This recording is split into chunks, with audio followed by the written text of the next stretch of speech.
Behind many family law cases are women carrying invisible trauma, fear, survival, and the fight to be heard. Our guest today, Cecilia Mzvondiwa, is a family lawyer and human rights advocate who has dedicated her work to protecting women's rights and dignity, not just in courtrooms, but in real life. Welcome to our podcast, Cecilia. Thank you. Thank you for having me. Would you please introduce yourself to our audience? Yeah, sure. So my name is Cecilia Ntombizodwa Mzvondiwa. I'm born and raised in Zimbabwe. I speak both Ndebele and Shona. I've immigrated to Canada 24 years ago. I live in Alberta, here where I practice law as an immigration and family lawyer. Thank you so much. So, in your practice for family law, women often come to you at their most vulnerable. What mental health struggles do you see most often? Right. So yeah, in my, so family law is something that has touched my heart in different ways because I have seen people, especially women, broken. Um, and I have worried about will they ever find themselves. And I have seen it is one area that I have seen many men cry. I had not seen men cry until I practiced family law. So, with about 50% marriages ending in divorce across the global world, which means a lot of the people, half the population maybe in the world either have gone through that or know somebody who has gone through that pain of separation and divorce. So Mhm. much so that it inspired me to write my one of my little books. I don't know if it shows you unraveled. Unravel 10 mistakes Yeah. most people make when going through divorce and separation. Yes. Is it on Um, Amazon?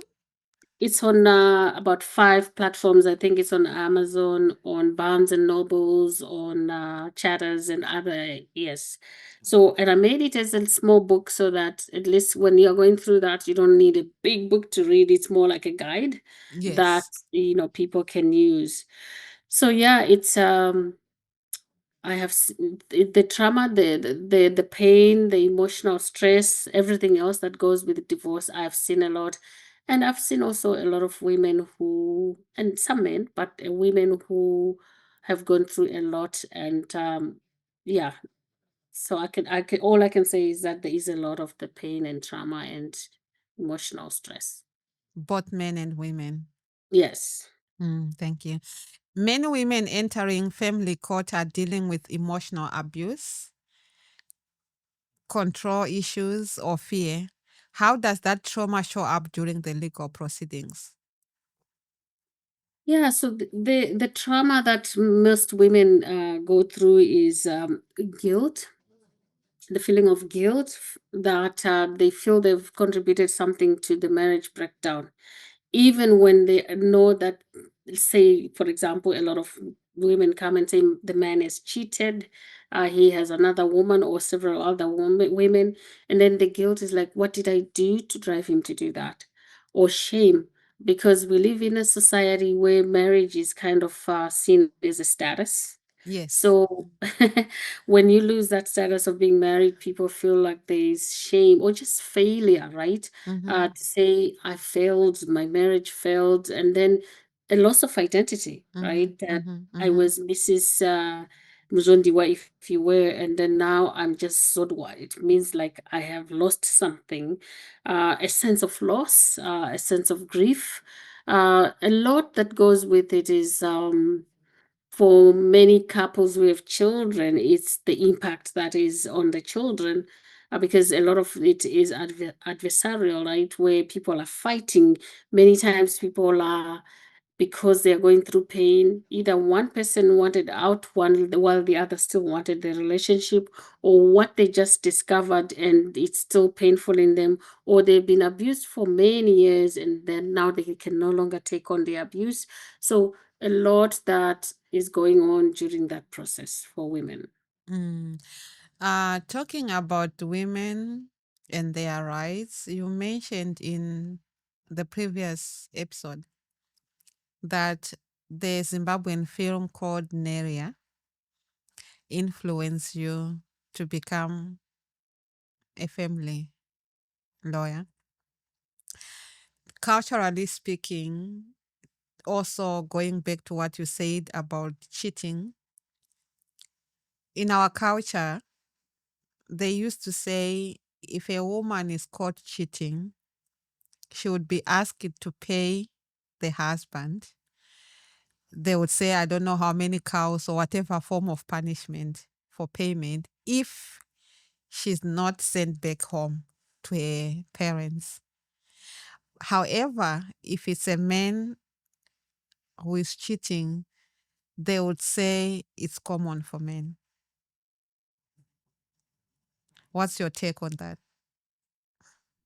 Yeah, that's a very interesting. If we talk of the patriarchy, right, and I'm of Christian belief. I read the Bible. If you look at the Judeo-Christian culture, a woman when she was caught in adultery would be stoned to death, and we have that passage that Jesus kind of referenced in the four Gospels, and he was asked point blank, and the law says if the woman is caught cheating, you should stone her to death. What do you say?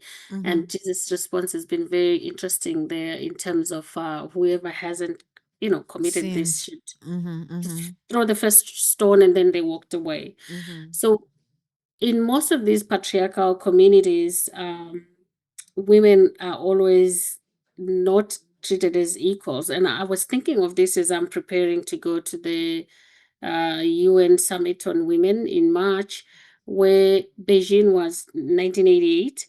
And here we are, and there's still a lot of women who are, their rights are not recognized. They're domestically abused, and they take it, right? They think it is the man's, they belong to a man, and the man can beat them as well as they can beat their child. Mm-hmm. Uh, so I think one of the biggest thing that I have seen is about educating women to feel empowered, to know their rights, Mm-hmm. to say there is no one who should be abused this way, and put a Mm-hmm. stop to it. Unless there's a mindset change, this is going to continue. Mm-hmm. Yeah. So at least here there is recourse, because domestic abuse is something that the courts take very seriously here. Mm-hmm. There is a lot of applications or restraining orders, mutual no contact orders. A man goes into jail, or a woman if you do abuse or assault somebody. So what worries me is areas and countries where the laws are not functional. They're there, but they're not functional. Mm. And a Mm. lot of women end up staying silent even if they know that their rights are being violated, maybe because of fear or the expectations of the society.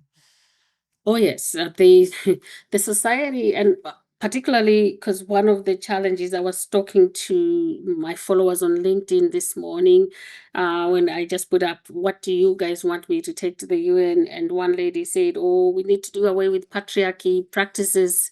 And I said, I think one of the things we really need to do is to liberate ourselves as women. I remember counseling a lady who said when she found the man cheating, she went to the aunt, so the sister of the husband, and said, "Hey, this is what has happened." And the sister said, "There's nothing new with that." In Debele is like she said, "Asikujwayele," meaning tashijaira, or we're used to this. And so us as women perpetuate that. If I think of when I was in primary school, I went to Shirugwi, and we had people from Malawi. They had this cultural ceremony of initiation. A woman now being initiated to a girl being initiated to be a woman and prepared for marriage. All the emphasis was you're being prepared so that you can please the man, right? So then the question is, what about the woman herself? So a lot of the patriarchal communities have trained us, so we grew up in that mindset of the man has more rights than us. And in order for us to be liberated from us, what I would say is Yes, it's not us begging for men to give us the rights, because that was what we did initially when women couldn't vote, and now they can. Mm-hmm. When women were not regarded as persons, and now we are. But Mm-hmm. I think that the next chapter of this is us reclaiming what is our rights, not waiting for men to give us the rights. Mm. That's what I would say to that. And it's not sometimes it's not about much that we crave for. Sometimes it's just to be safe and respect as well. Because I have a scenario. One of our cousins, she was going through physical abuse, domestic violence. So there was one time she was beaten almost to death that she had a scar, a big one in her head. She Mm. was at a teacher's college, Mukoba Teacher's College, and the Okay. husband went there in front of everyone, hit her almost to death. And the brothers went to take her back to their home. And so now, when they were planning, calling the other cousins and nephews and siblings to say, "You guys come here. We want to go to that husband of hers to teach him a lesson, man to man." You know what she did? She called that husband of hers, telling him they are planning to come over there to deal with you. So make sure you run Mm. away. Mm. And Yeah, to that's everyone's surprise, she was in that state. And then they stayed with her for a couple of weeks. When she was healed, she started claiming that I want to go back home to the same lifestyle. And unfortunately, it didn't end well. She ended up being crippled because it kept on going and going and on abuse all the time until she was crippled. And when she was crippled, he ended up saying, "I no longer need you. Go back to your home because you are useless." So you find sometimes some women, even no matter what they are going through, they still, I guess maybe it's the expectations of the society that they would say, if you are married, for some, once they are married, they will say, no matter what I'm facing, I just have to hang in the marriage. Yeah, so within psychology and sociology, I think this is part of what we call the codependency, and the victim protecting the abuser. So something that you get so much used to being abused that you protect the other person, and we see that a lot. So here, the policing, because in my former role when I was the hate crimes community liaison for the government of Alberta, when we were talking, I was talking a lot to policing and crown prosecutors in the realm of criminal law, because this is when somebody reports abuse, right? It's criminal, Mhm. and they say many times we're called to a home, and then when we get there, then the person changes. Oh no, I fell. Oh no, they give excuses. And then it makes it difficult for the police to take the person, the abuser, and prosecute them, because the victim protects the abuser.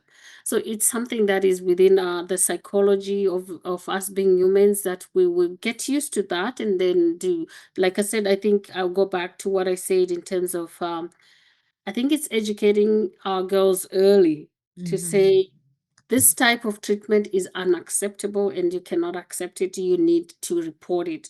And you cannot, don't normalize being physically abused as a sign of love. So those things are really deeply entrenched into some cultures. But then we know that the human mind is, whatever we get exposed to becomes a part of the truth within our subconsciousness. So that change of mind is not easy for people sometimes. And talking about abuse, be it emotional, physical, or psychological, you find there are a lot of men now today that are also saying they are facing abuse. Oh yes, and I was gonna say that in as much as we're talking about women, I have seen. I would say in my practice, I would say it's maybe 60-40. So 60% of women say I'm being abused and 40% men saying abuse. And in those instances where the woman is abused, also I have been surprised about how some women can be really bad and some men just are like pff. And what is hard for men is that men do not share as much as women do. They keep a lot of stuff to themselves because also society has been hard on men, saying you should be strong, you should be, Strong. so they can't share this because it's like shameful, and they don't want to be seen as a weak man and all Mm-hmm. those things. Mm-hmm. And that's why I said I have not seen as many men cry until I practiced family law. And some of it is just because I don't know.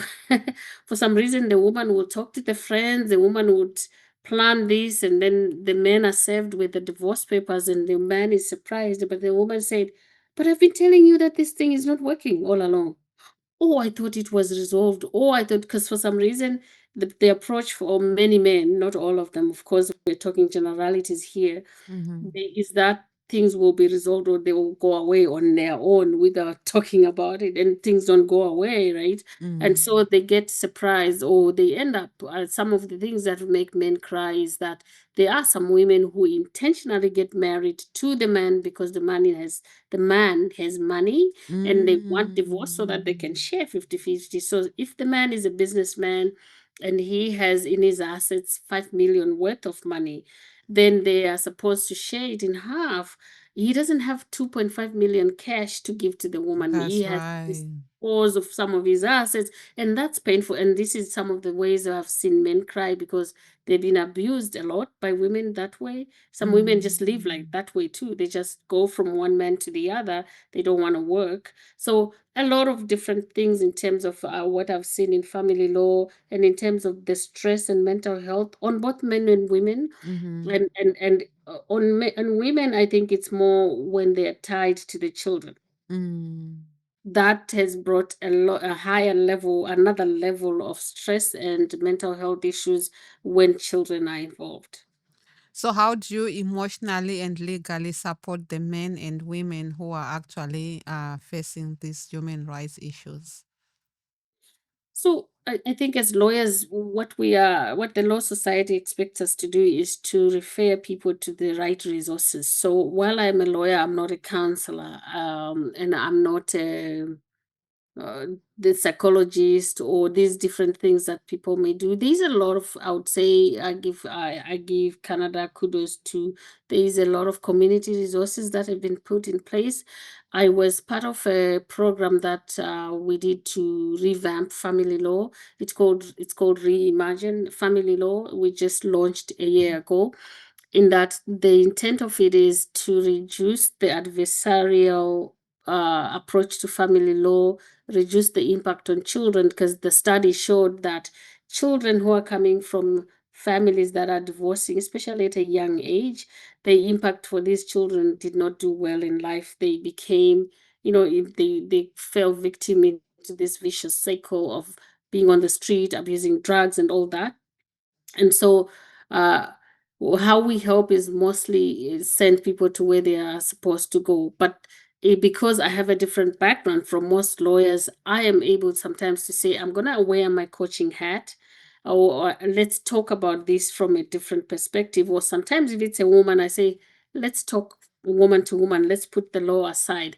I see Mhm. that you're hurting, tell me more about it. And many times it's not just about the divorce. Like somebody would say, still love him. That's why Mhm. it's so hard for me. Oh, Mhm. he has taken everything of mine away. I came into the marriage with a house, with money. Now I am at zero. Or so Mhm. they then just being able to listen, like you asked me in another episode.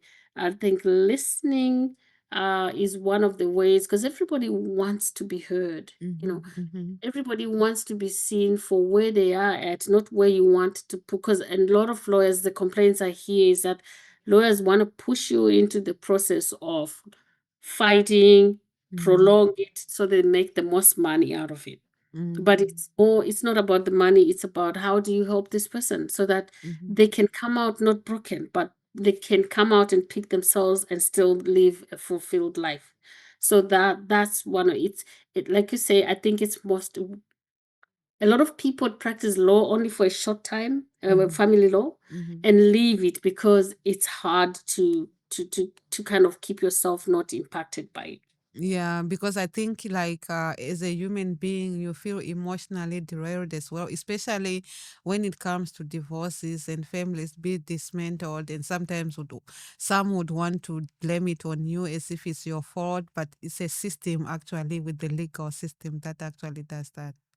Yes, one of my disillusionments that I always say is that there's no justice in the justice system, and I was so passionate about law when I finished law school, but when I started to actually to practice, I'm like, there isn't justice. Like I was, it's difficult because you see that the system also contributes to the trauma, the isolation. Just going in front of everybody in court and talk about your very private life, that Mm-hmm. is very traumatic in itself.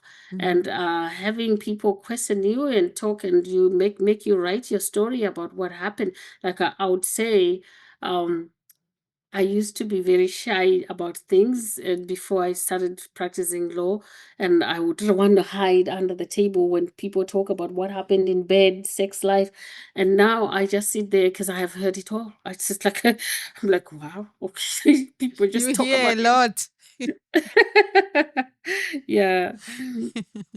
So tell us about your book, Beyond Tokenism, Embrace a Sense of Belonging and Stand Out as an Inclusive Leader.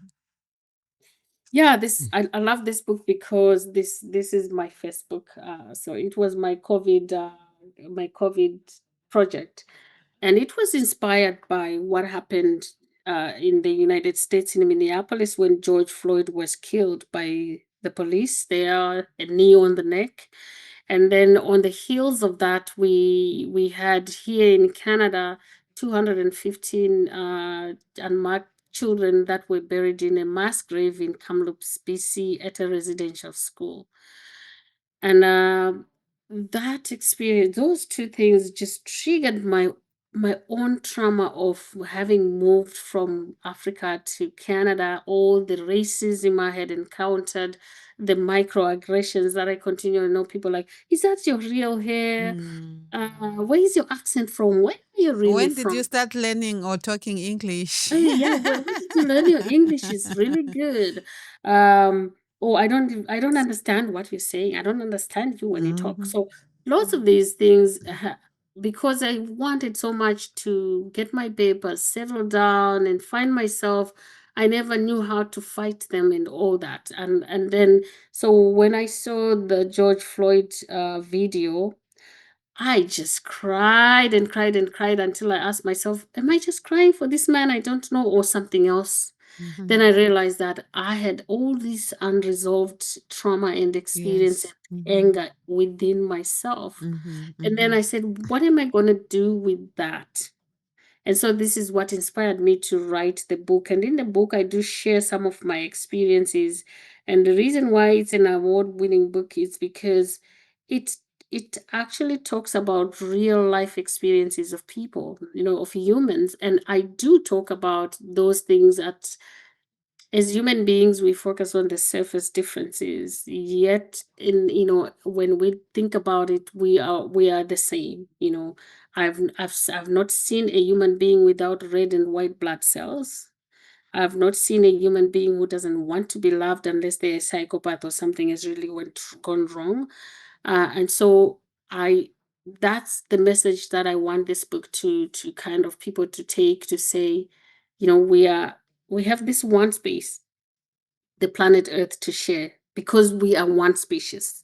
If we Yes. were different species, some would be on Mars, others on Jupiter, others on, but because we are one human race, the design of the DNA of our being human is such that we have to share this planet Earth as one human race. And so that until and unless we accept that, I think we're still yet to be civilized. We can go to the moon, fly the planes, whatever. If we are not going to accept that basic fact, I think we still have a long way to go. Wow, that's so powerful. We are one human species. Where can Yeah. people find the book? This one is on Amazon, and it's on Amazon only. And so if they just either put my name, Ntombizodwa Mzvondiwa, or Beyond Tokenism, the book comes up. And yeah, it's I think it's also, there is also in what you call it, an audible version of it where you can just listen to it. And yes, I Okay. encourage people to buy it. That's right. So if someone who is watching right now this podcast feels trapped, unheard, or afraid, what would you want him or her to know right now? I would say that there's always a way. Find the right people to talk to about the feelings, because if when we try to resolve a lot of these things on our own, chances are that we won't be able to. But if you find trusted people to talk to about being feeling trapped, feeling lonely, feeling afraid, and I encourage people to reach out as well, because our law firm practices differently. Besides being coaches, we do also help people. We've helped a lot of human rights issues, people a lady that was trapped for 6 years because of she was falsely accused of having assaulted her instructor. So this lady was a nursing student at a college, and she was discriminated for being black. She was the distinctive student, very good, and the nurse, the instructor didn't like that, made her fail her last course. Oh, And no. then she went to beg the instructor to say, please, please, in the office. And the instructor turned around and said, it called the police, and that student assaulted me. So for Oh, 6 years, the student could not work because now there was a criminal record. my God. There was no investigation, no trial, no nothing, but there was this criminal record. And then, luckily, because I was in my appointed position at that time with the government, so I just asked the police detachment if I could see what happened. Mhm.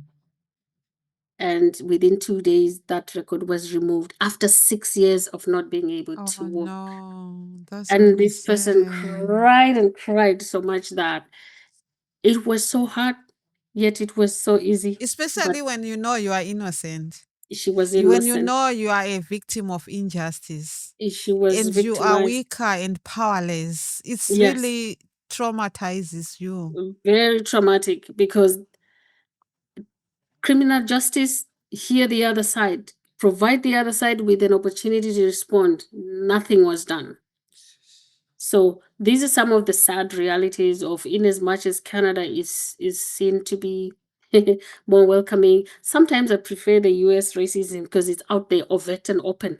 But the Canadian one is so insidious. So it's like 1,000 paper cuts. That's what they say. Because you and when we talk human rights law, these are some of the difficult things to go, and I can, if I say I was discriminated because my name is Ntombizodwa Mzvondiwa and I didn't get this job that I deserved, no one is going to believe me. Mhm. Yes. And yet, the other person would know, and I would know the truth. But how do I demonstrate that? Mhm.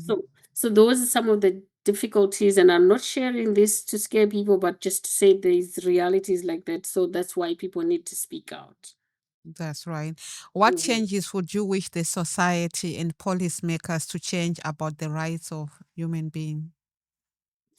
I think that one of my friend Shay and I, we talk about nothing for us without us, and the indigenous people saying like, if we want to make real change, lasting changes for everybody in the society, if it's for Black people, indigenous, whoever, it should be in consultation with the people, because I cannot, for example, claim that I understand what men go through, because I'm not the man. No, you're So not. if I want to do some changes for men, I engage the men and say, what are the things that should really frustrate you?